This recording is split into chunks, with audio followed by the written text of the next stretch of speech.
మరణాత దేవుడియం దేవదాసాయి గారికి బయలుపరిచిన Bible machine Vijayawada కృపాలయం వారు సమర్పించు బైబిల్ మహిమ అనే కార్యక్రమాన్ని చూస్తున్న ప్రేక్షకులందరికీ మరణాత. ఇప్పుడు మా నాన్నగారైన రెవరెండ్ పి జాన్ దేవదాస్ గారు దేవుని వాక్యం అందజేయుచున్నారు. అందుకు ముందు ఒక పాట విందాం.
భయపడరాదు జనాంగమా, భయపడరాదు జనాంగమా, భయపడరాదు మిమ్ము భయపెట్టరాలేదు, భయపడరాదు మిమ్ము భయపెట్టరాలేదు.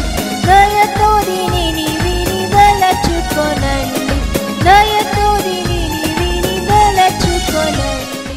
దేవుడియం దేవదాసాయి గారికి బయలుపరిచిన బైబిల్ మిషన్ విజయవాడ కృపాలయం వారు సమర్పించు బైబిల్ మహిమ అనే కార్యక్రమాన్ని చూస్తున్న ప్రేక్షకులైన మీ అందరికీ ప్రభునామ పేరట మా యొక్క మరణాతలు. దేవుని బిడ్డలారా, ప్రభు ఇచ్చే స్వస్థత గొప్పది. అనారోగ్యంతో ఉన్నారా? శరీర సంబంధమైన అనారోగ్యము, ఆత్మీయ సంబంధమైన అనారోగ్యం, అనారోగ్యంతో బాధపడుతున్నారా?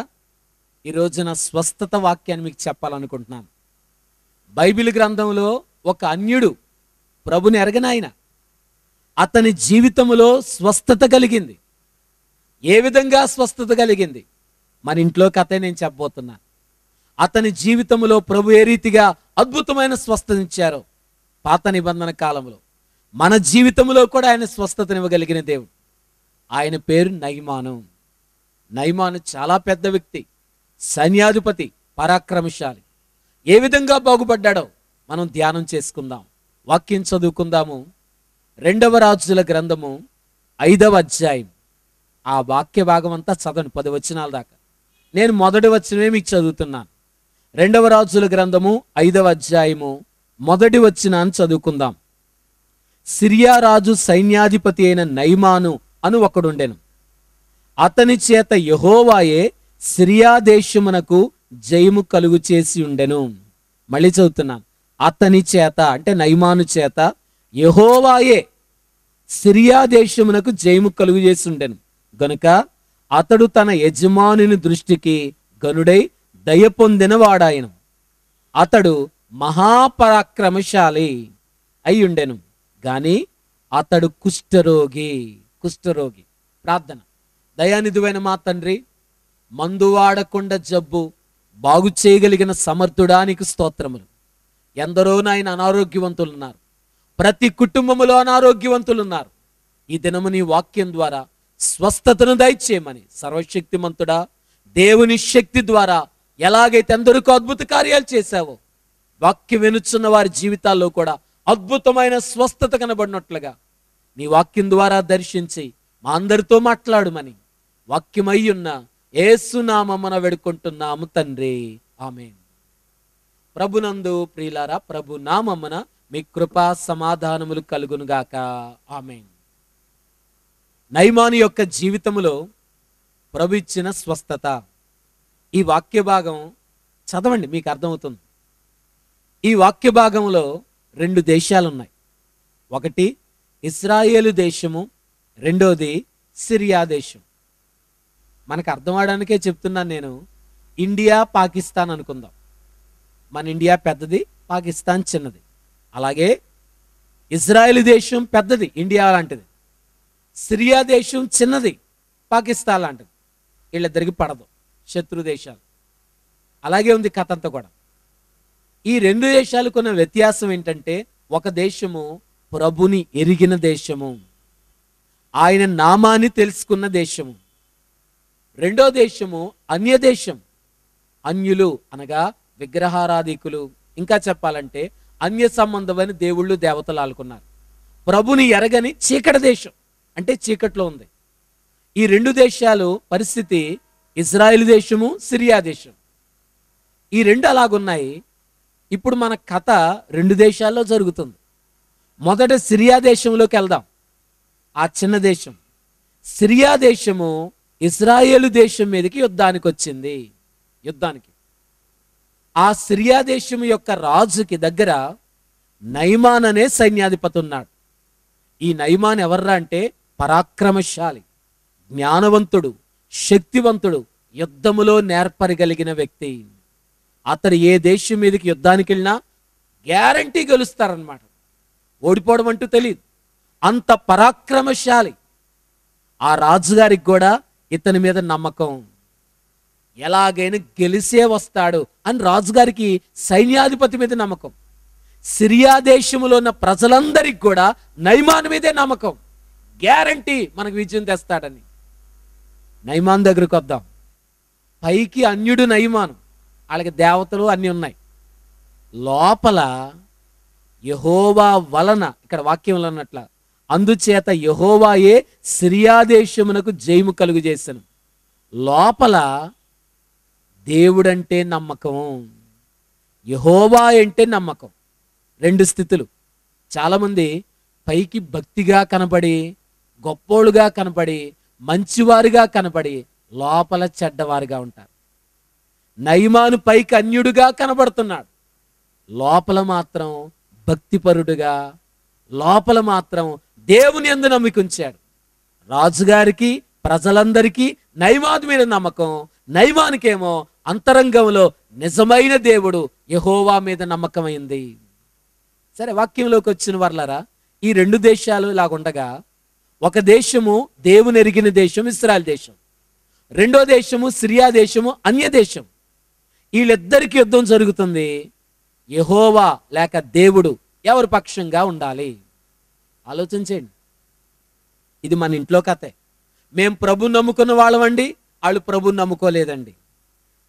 వీళ్ళిద్దరిలో ఎవరి పక్షంగా దేవుడు నిలబడాలి? విచిత్రం ఏంటో తెలుసా? ఈ వాక్యంలో ఏమని రాయబడిందంటే, యెహోవాయే సిరియా దేశమునకు జయము కలుగు చేసెను. అంటే అన్యుల పక్షంగా దేవుడు నిలబడ్డారు. వీళ్ళు దేవుని ప్రజలే, కానీ వీళ్ళ పక్షంగా యెహోవా నిలబడలేదు. సిరియా రాజు సైన్యాధిపతి అయిన నయమాను పక్షంగా దేవుడు నిలబడి వీళ్ళకి జయమిచ్చారు. దేవుని ప్రజలు ఓడిపోయారు. ఈరోజు నా వాక్యం వింటున్న వాళ్ళారా, మనందరం యుద్ధం చేస్తున్నాం. ప్రతిరోజు విశ్వాసికి యుద్ధమే.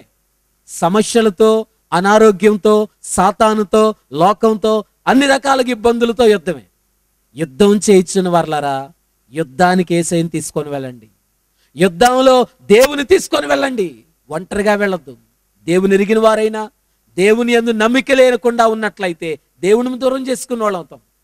నయమాను అన్యుడైనప్పటికి కూడా ఆయన సముద్రాన్ని చీల్చిన దేవుడు, యుద్ధ శూరుడైన యెహోవా అని యెహోవా నందు నమ్మిక కలిగి ఉన్నాడు గనక ఆ నమ్మిక భయభక్తులను బట్టి దేవుడు అతని పక్షంగా నిలబడ్డారు. వాక్యం వింటున్న వర్లారా, మీ జీవితంలో కూడా దేవుణ్ణి తోడుగా తీసుకెళ్ళండి. అప్పుడే నిజమైన జయం. దేవుడు లేకుండా స్వంత శక్తితో, స్వంత జ్ఞానముతో నీవు జయించినా అది జయం అనిపించుకోదు, ఎక్కువ కాలం నిలబడదు. ప్రభుని కలిసి ఉండి ఆయనతో కూడా నువ్వు వెళ్ళినట్లయితే అదే నిజమైన జయమైనది. ఇక్కడ సంసోను యొక్క జీవితం, ఈ యొక్క నయమాను యొక్క జీవితంలో కూడా మనం చూసినట్లయితే అదే విధంగా దేవుని కలుపుకొని యుద్ధానికి వెళ్ళాడు గనక దేవుని ప్రజలైనప్పటికీ అతని మీద వారందరి మీద జయము కలిగింది. నయమాను జయించేశాడు. ఆ దేశములో, సిరియా దేశములో గొప్ప ఊరేగింపు, పేరు ప్రఖ్యాతులు, హోదా, రాజుగారి తర్వాత రాజు అంతటోడైపోయాడు నయమాను. అన్నీ ఉన్నాయి, డబ్బు, హోదా, పదవి, ఆస్తి, ఏం కావాలంటే అది వచ్చి పడ్డాయి. ప్రజలందరూ ఆయన ఆరాధించేవారు. ఈ నయమాను అంతటోడు లేడండి ప్రపంచంలో అన్నట్లుగా చెప్పుకునేవారు. అన్నీ ఉన్నాయి. అన్నిటితో పాటు కుష్టి వ్యాధి కూడా ఉంది. ఇదే మనకు కావాల్సింది. అన్నిటితో పాటు కుష్టి వ్యాధి ఉంది అంటే పైకి సంతోషంగా కనబడుతున్నాడు అందరిలో, లోపల మాత్రం సంతోషం లేదు. ఈ రోజున ప్రార్థనలో ఈ యొక్క టీవీ ద్వారా వాక్యం వింటున్న వాళ్ళారా, మీ ఇంట్లో కథ కూడా ఇలాగే ఉందా? పైకి ఆనందంగా కనబడుతున్నారు, పైకి ఆరోగ్యంగా కనబడుతున్నారు, పైకి చాలా తృప్తిగా కనబడుతున్నారు, పైకి ఆహ్లాదకరంగా నవ్వుతున్నారు, లోపల కూడా సంతోషం లేకుండా దుఃఖముతో ఉన్నారా? లోపల వేదనతో ఉన్నారా? ఈ వాక్యాన్ని జాగ్రత్తగా వినండి.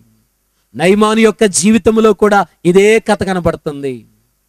వీళ్ళు ఇశ్రాయేలు దేశాన్ని ఓడించి నయమాను వచ్చేటప్పుడు ఒక చిన్న పిల్లని బానిస పిల్లగా తెచ్చేశాడు.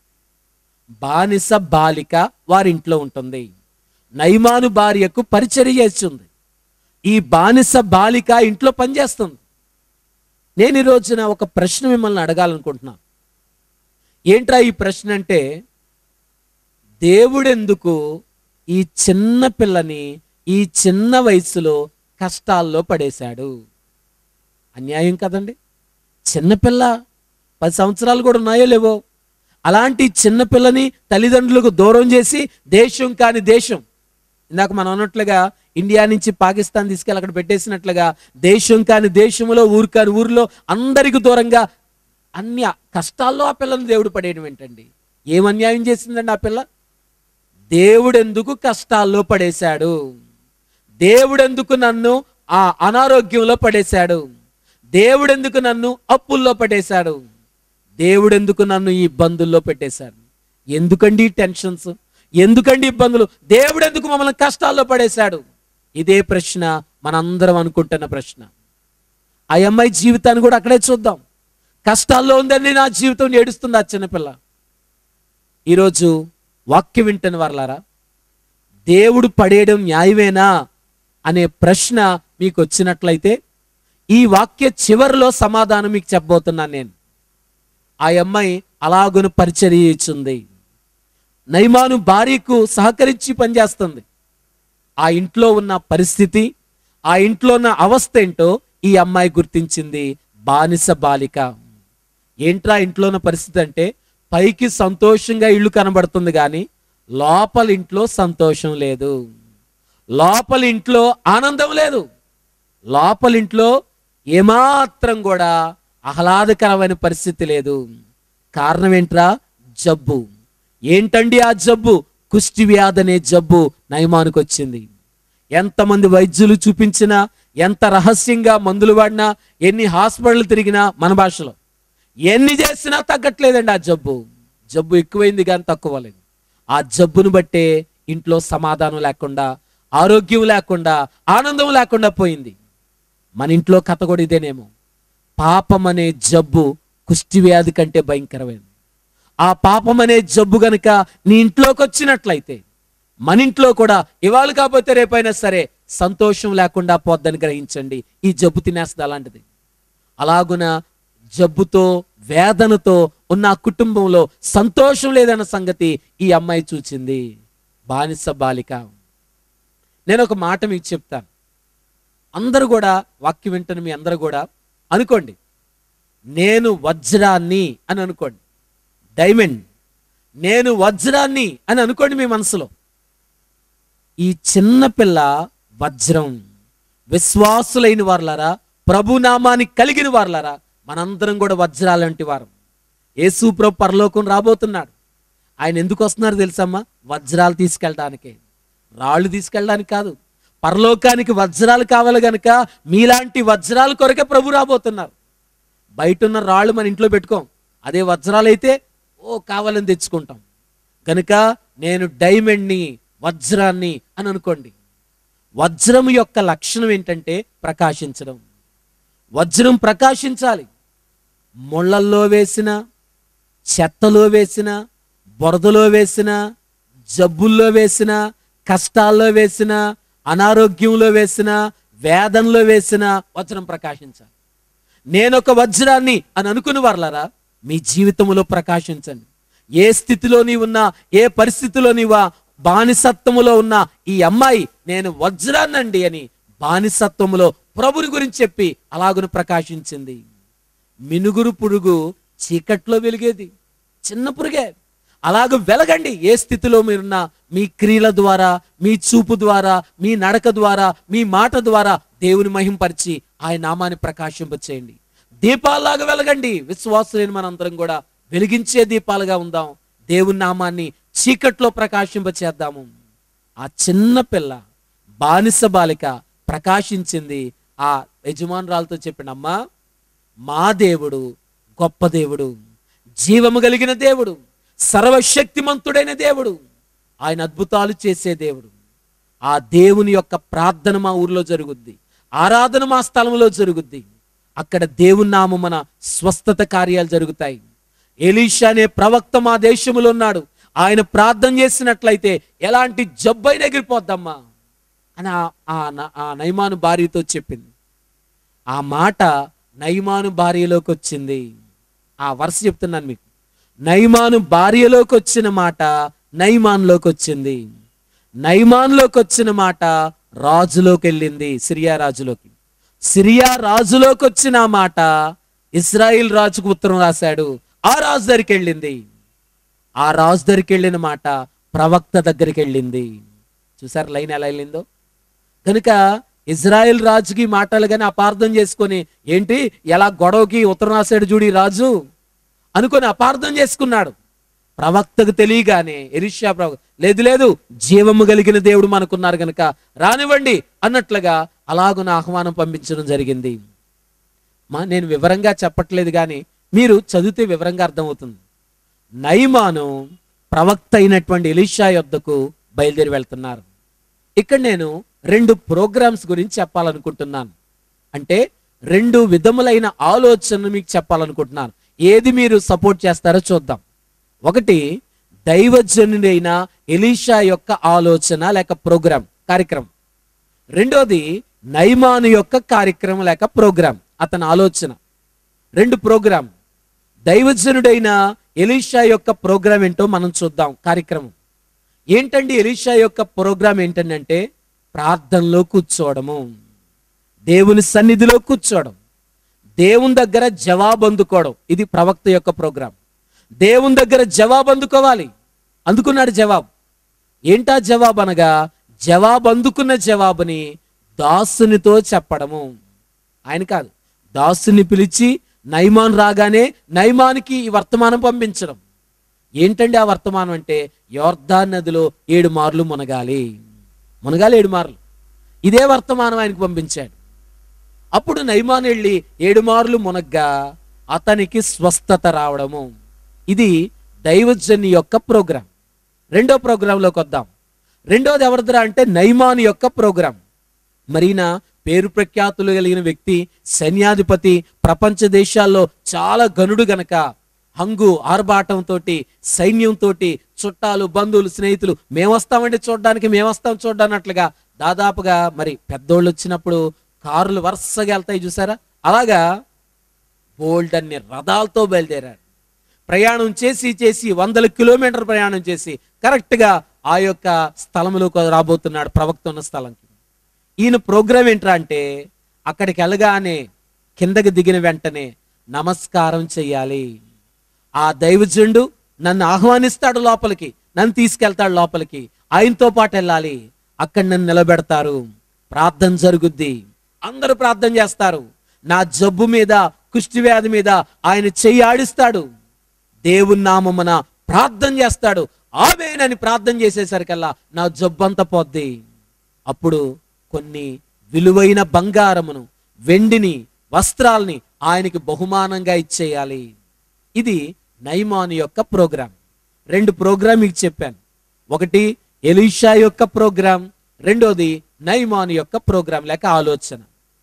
రెండిట్లో దేన్ని మీరు సపోర్ట్ చేస్తారు లేక ఏది మీరు కావాలని కోరుకుంటారు? దైవజన్ యొక్క ప్రోగ్రాం బాగుందా, నయమాను యొక్క ప్రోగ్రాం బాగుందా? ఆలోచన చేయండి. ఈ ప్రోగ్రాం గురించి మీకు చెప్పాను గనక జాగ్రత్తగా పరిశీలన చేస్తే నయమాను యొక్క ప్రోగ్రాము, ప్రవక్త యొక్క ప్రోగ్రాం రెండు కలవట్లేదు, వేరువేరు. ఇదొక విధంగా ఉంది, అదొక విధంగా ఉంది. ప్రోగ్రాం వేరుగా ఉంది గనుక మ్యాచ్ అవ్వట్లేదు. ఏంటండి ఎందుకు మ్యాచ్ అవ్వట్లేదంటే, నయమాను యొక్క ప్రోగ్రాం ఏంటి? వెళ్ళగానే దైవజనుడు రావాలి, ఆయన స్వాగతం పలకాలి, లోపల తీసుకెళ్ళాలి, జబ్బు కలిగిన స్థలములో చెయ్యాడించాలి, ప్రార్థన చెయ్యాలి, ప్రార్థన అవ్వగానే స్వస్థత రావాలి. ఇది నయమాను యొక్క ఆలోచన. కానీ అక్కడికి వెళ్ళగానే అలా జరగలేదు. ఎలాగానే నయమాను తిరిగాడు, కార్పెట్ వేస్తాడు, నన్ను ఆహ్వానిస్తారనుకున్నారు, బ్యానర్లన్నీ కట్టేసి ఉంటాయి అనుకుంటారు. ఎలాగానే ఎవరు లేరు, ఖాళీగా ఉంది. ఇదేంట్రా ఇంత దూరం నేను వచ్చాను, పెద్ద మనిషిని వచ్చాను, జబ్బుతో వచ్చాను అని రథం దిగ్గానే ఎవరు ఆహ్వానించడం రాలేదు. ఏంటి ఏం చేయాలి, ఎవరు నన్ను పిలవట్లేదేంటి, లోపలి పిలిచి ప్రార్థన చేస్తారంటే రావట్లేదేంటి అనుకుంటగా ఎవరో ఒక దాసుడు వచ్చాడు. అయ్యా మా అయ్యగారు చెప్పారు, దైవజనుడు చెప్పిన మాట, దగ్గరలో యోర్దాను నది నువ్వు దాటొచ్చావు, ఆ నదిలో 7 మార్లు మునగమన్నారు అని చెప్పాడు. ఇదేంటిది, ముఖం చూపించడా? ఆయన పెద్ద అయ్యగారైతే ఏంటి, ఎంత పెద్ద అయ్యగారైతే కనీసం ముఖం చూపించడా, ఒక సిలువు గుర్తు కూడా వేయడా, ప్రార్థన కూడా చేయడా? నాకు ప్రార్థన చేయించుకోవడానికేగా ఇంత దూరం తెప్పలబడి వస్తే ప్రార్థన చేయకుండా, సిలువు గుర్తు వేయకుండా, ముఖం కూడా చూపించకుండా వెళ్ళి మునగమంటాడు నన్ను. ఏంటి ఈ చిన్న నదిలోనా, ఈ బురద నీళ్ళలోనా? మాకు నదులు లేవా పెద్ద పెద్దవి? మంచి శ్రేష్టమైన నీళ్లు కలిగి నదులుంటే నదిలో మునగడం ఏంటండి? కోపం వచ్చేసిందంతే. చూడండి, ఇది నయమాను యొక్క ప్రోగ్రాం. ప్రవక్త యొక్క ప్రోగ్రాం ఇంకో విధంగా ఉంది. నేను మీకు చెప్పినట్లుగా బయటికి వెళ్ళకూడదు, దేవుని సన్నిధిలోంచి కదలకూడదు, అక్కడే ముఖం చాటేసినట్టు ఉండాలి. ఇది విరుద్ధంగా ఉంది దీనికి. ఏ ప్రోగ్రాం అంటే ఇష్టపడతారు? మీరే నయమాను స్థానంలో నిలబడండి. మీరే ప్రార్థన చేయించుకోవడానికి వచ్చారు, కనీసం ముఖం చూపించకుండా, ప్రార్థన చేయకుండా, సిలువు గుర్తేయకుండా వెళ్ళి మునగండి అంటే మునుగుతారా? కోపం వచ్చేసింది. కోపం వచ్చి ఏంటండి ఇదంతా కూడా అని వెళ్ళిపోతున్నాడు వెనక్కి. ఈరోజు వాక్యం వింటని వర్లారా, 2 ప్రోగ్రాములో ఒకటి ఇష్టమైన ప్రోగ్రాంగా ఉంది మనకి, రెండోది కష్టమైన ప్రోగ్రాంగా ఉంది. ఇష్టమైందే నయమాన్ని, తప్పులేదు, కరెక్టే, అది కూడా నేను తప్పు చెప్పట్లేదు. అది ప్రోగ్రాం కరెక్ట్ అయిందే, కానీ దాంట్లో స్వస్థత లేదు, నెరవేర్పు లేదు. దేవుని ప్రోగ్రామే దైవజని ప్రోగ్రాం. ఆ ప్రోగ్రాం కష్టంగానే ఉంది, కొంచెం నొప్పిచ్చేదిగానే ఉంది, కానీ దాంట్లోనే స్వస్థత, నెరవేర్పు ఉంది. మన ఆలోచన వేరు, దేవుని ఆలోచన వేరు. మన ఆలోచన ప్రకారం నేను వెళ్తాను, గుళ్ళోకి వెళ్తాను, కూర్చుంటాను, ప్రార్థన జరుగుద్ది, వెంటనే స్వస్థత కలుగుద్ది అని మన ఆలోచన ప్రకారం ఆలోచిస్తాం. కానీ దేవుని ఆలోచన ఇంకో విధంగా ఉంటుంది. దేవుని ఆలోచన కష్టంగా ఉంటుంది, కానీ దాంట్లోనే నెరవేర్పు, స్వస్థత ఉన్నది. నయమాను యొక్క జీవితంలో కూడా తను అనుకున్న ప్రకారం జరగాలనుకున్నాడు, జరగబోయేసరికి అలాగున కోపంతో వెనక్కి తిరిగి వెళ్తున్నాడు. ఎందుకు? ప్రవక్త కనీసం ముఖం చూపించవచ్చు కదండి. ఎక్కడి నుంచో అంత దూరం నుంచి సిరియా దేశం ఇక్కడికి వచ్చాడు కదా, ముఖం చూపిస్తే సొమ్మేం పోయింది అన్నట్లుగా చూపించవచ్చు కదా, చెప్పొచ్చు కదా, బాబు వెళ్ళిరా అని ఏదైనా మాట్లాడొచ్చు కదా. లోపల ఎందుకు కథలు కొని కూర్చున్నాడు? కారణం ఏంట్రా అంటే, స్వస్థపరిచేది ప్రవక్త కాదు గాని ప్రవక్తకు మించిన దేవుడు. దేవుని యొక్క శక్తి అతన్ని స్వస్థపరిచేది. దైవజనుడు కాదమ్మా, దైవజనుడికి మించిన దేవుని యొక్క వాక్యం అతన్ని స్వస్థపరిచేది. గనుక అదే మాట రథసారథి చెప్తున్నాడు, కోపం తెలిపో. అయ్యా, ప్రవక్త మాట చెప్పాడంటే అది దేవుని మాట, ఈయన మాట కాదండి, అది దేవుని మాట ఆయనలోకి వచ్చింది. దేవుడు చెప్పిన మాట చిన్నదే కదండి, ఏముందండి, మునగమనేగా చెప్పాడు. మందు వాడమంటే 1 సంవత్సరం వాడమంటే వాడతారు కదా, అలాంటిది చిన్న మునగమన్నాడు కదా, అది ఆయన మాట అండి, దేవుని మాట అని ఆ యొక్క దాసుడు రథసారథి చెప్పగా దేవుని మాటకు లోబడ్డాడు. వాక్యం వింటున్న వర్లారా, విధేయత వలన విజయం కలిగింది. ఇదే నేర్చుకుందాం. దేవుని వాక్యానికి విధేయులవ్వండి, దేవుని మాటకు విధేయులవ్వండి, విశ్వసించండి, విధేయులవ్వండి. అలాగూ వినండి, వినుట విశ్వసించుట, ఆయన ఆజ్ఞకు విధేయులవుట, విజయాన్ని మీరు సొంతం చేసుకోండి. కనుక ఈ నెలలో పరీక్షలు రాబోతున్నాయి. దేవునికి విధేయులై ఉండండి, జయం మనల్ని వరిస్తుంది. నయమాను వెళ్ళాడు, విధేయుడయ్యాడు, దేవుని మాటను బట్టి 7 మార్లు మునిగాడు. అద్భుతం జరిగిందంతే. గొప్ప స్వస్థత కలిగింది. శరీరం మారిపోయింది. పసిపిల్ల దేహం వంటి క్రొత్త శరీరం వచ్చింది, క్రొత్త మనసు వచ్చింది. అవిశ్వాసిగా మునిగాడు, విశ్వాసిగా బయటకు వచ్చారు. 40 దినములు సిలువ ధ్యానాల్లో ప్రభు రక్తంలో మునగడానికి రండి. 40 దినములు దేవుని సన్నిధిలో అలాగను మునిగి మన యొక్క జబ్బు, పాపనే జబ్బుని తీసేసుకుందాం. ఇందాక నేను మీకు చెప్పాను, ఆ చిన్నపిల్ల ఏం తప్పు చేసిందండి, దేవుడు కష్టాల్లో పడేశారు అని అనుకుంటున్నాం. ఎందుకో తెలుసా? ఆ దేశాన్ని మార్చేసింది అమ్మాయి. నయమాను మారిపోయాడు, కుటుంబ సభ్యులు మారిపోయారు, రాజుగారికి విషయం తెలిసింది, దేశం అని తెలిసి నిజమైన దేవుడు యెహోవాయే. ఆ దేశాన్ని ఆ చిన్న అమ్మాయి ఒక చిన్న చుక్కాని పెద్ద పడవ నడిపించినట్లుగా నయమాన్ అనే పెద్ద వ్యక్తిని చిన్న చొక్కానబడిన ఈ చిన్న బాలిస బాలిక తిప్పింది, ప్రభు వైపు తిప్పింది. వాక్యం వింటున్న వారలారా, మీరు కూడా వజ్రం లాంటి వారే, వజ్రంగా ఉన్నవారులారా, ప్రభు వైపు మీ యొక్క ప్రకాశతను ప్రకాశింపచేసి అనేకులు ప్రభు వైపు త్రిప్పుదాము. నయమాను స్వస్థపరిచిన దేవుడు నిన్ను కూడా స్వస్థపరచగలుగుతారు. 7 సార్లు మునిగాడమ్మా. మొదటిసారి మునిగాడు, చూసుకున్నాడు, అబ్బాయి ఏం తేడా లేదనుకున్నాడు. రెండోసారి ఇంకొంచెం దూరం వెళ్ళి మునిగాడు, అబ్బాయి ఏం కనబడట్లేదండి, అలాగే ఉందనుకున్నాడు. మూడోసారి, నాలుగోసారి, 6ఓసారి మునగడానికి వచ్చి మునిగాడంతే. 6ఓసారి మునిగినా సరే ఏం తగ్గలేదు. ఏంటండి 6 సార్లు మునిగాను, ఇంకేంటండి జబ్బు పోలేదు, కొంచెం కూడా తగ్గలేదు అని వెనక్కి వచ్చేస్తే జబ్బు పోదు. ఖచ్చితంగా దేవుని మాటకు లోబడి దేవుని వైపే చూచి మునిగాడు. వాక్యం వింటున్న వారలారా, మీ బలహీనత వైపు చూడొద్దు, మీ జబ్బు వైపు చూడొద్దు, దేవుని శక్తి వైపు చూచి మునగండి. అద్భుతం మీ ఇంట్లో కూడా జరుగుతుంది. అట్టి ధన్యత, కృప తండ్రి మనందరికి అనుగ్రహించును గాక. ఆమేన్. దయానిధివైన మా తండ్రి, మా రక్షక, నీకే వందనం చెల్లించుకుంటున్నాం. వెత్తబడిన వాక్యాన్ని స్థిరపరిచి నీ మహిమ కొరకు వాడుకోనండి. నయమాను స్వస్థపరిచిన దేవా, ఎందరు అనారోగ్యంతో ఉన్నారో వారందరినీ స్వస్థపరచండి. నీ మహిమ కొరకు మమ్మల్ని అందరినీ వాడుకొనిమని త్వరగా రానయ్యున్న యేసు నామమున వేడుకుంటున్నాం తండ్రి. ఆమేన్. మన ప్రభువైన యేసుక్రీస్తు వారి కృపయు, తండ్రి అయిన దేవుని ప్రేమయు, పరిశుద్ధాత్మ తండ్రి యొక్క సహవాసము, దీవెన ఇప్పుడెల్లప్పుడు సదాకాలం నిత్యము తోడైండును గాక. ఆమేన్. అందరికీ మరణాత. మా address reverend P John Devadas Bible mission church, Islampet, Vijayawada 1. మా ఫోన్ నంబర్స్ 9866921777, 9866721777. అందరికీ మరణాత.